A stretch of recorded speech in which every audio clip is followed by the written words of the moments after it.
Remittance আয়ে ইতিহাস গড়ল বাংলাদেশ। স্বাধীনতার পর ৫৪ বছরে এবারে সবচেয়ে বেশি প্রবাসীরা অর্থ পাঠিয়েছে বাংলাদেশে, আর এতেই শক্ত হতে শুরু করেছে বাংলাদেশের অর্থনৈতিক ভিত। বাংলাদেশের অর্থনীতি সচল রাখার পেছনে সবচেয়ে গুরুত্বপূর্ণ ভূমিকা রাখেন প্রবাসীরা। তাদের পাঠানো রেমিটেন্সের ওপর ভর করে শক্তিশালী ভিত গড়তে যাচ্ছে দেশের অর্থনীতি। এদিকে রাজনৈতিক পট পরিবর্তনের পর থেকে প্রবাসী আয়ে রীতিমতো ঝলক দেখাচ্ছে বাংলাদেশ। সদ্যবিদায়ী বছর ২০২৪-এ বাংলাদেশের রেকর্ড পরিমাণ রেমিটেন্স এসেছে। মাঠের অলরাউন্ডার আমি, আর ঘরের all rounder Tilex. Tilex toilet cleaner, clean মানেই টাইলক্স, যা বাংলাদেশের ইতিহাসে এক বছরের সর্বোচ্চ। ২০২৪ সালে প্রবাসীদের রেমিটেন্সের পরিমাণ ছাড়িয়েছে $২৬ বিলিয়ন।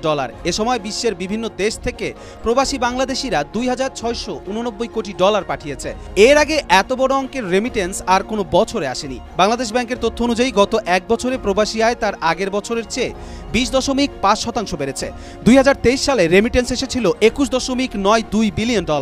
এছাড়া ২০২৪ সালে ডিসেম্বরে প্রবাসীরা পাঠিয়েছেন $২৬৪ কোটি রেমিটেন্স।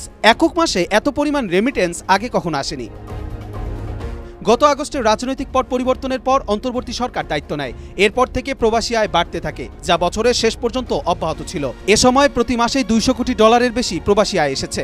২৪ সালের আগস্টে ২২২ কোটি, সেপ্টেম্বরে ২৪০ কোটি এবং অক্টোবরে ২৪০ কোটি, নভেম্বরে ২২০ কোটি এবং সর্বশেষ ডিসেম্বর মাসে এসেছে $২৬৪ কোটি মার্কিন ডলার। আর বৈধ পথে প্রবাসী আয় এসেছে $২৬.৮৯ বিলিয়ন। ২০২৩ সালে যা এসেছিল $২১.৯২ বিলিয়ন।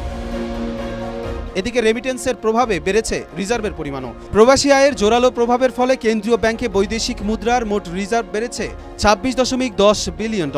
অন্যদিকে আন্তর্জাতিক মুদ্রা তহবিলের BPN-6 অনুযায়ী রিজার্ভের পরিমাণ $২১.৩৪ বিলিয়ন। দীর্ঘদিন পর BPN অনুযায়ী রিজার্ভ ছাড়িয়েছে $২০ বিলিয়ন। কবির চৌধুরী জয়, মাই টিভি।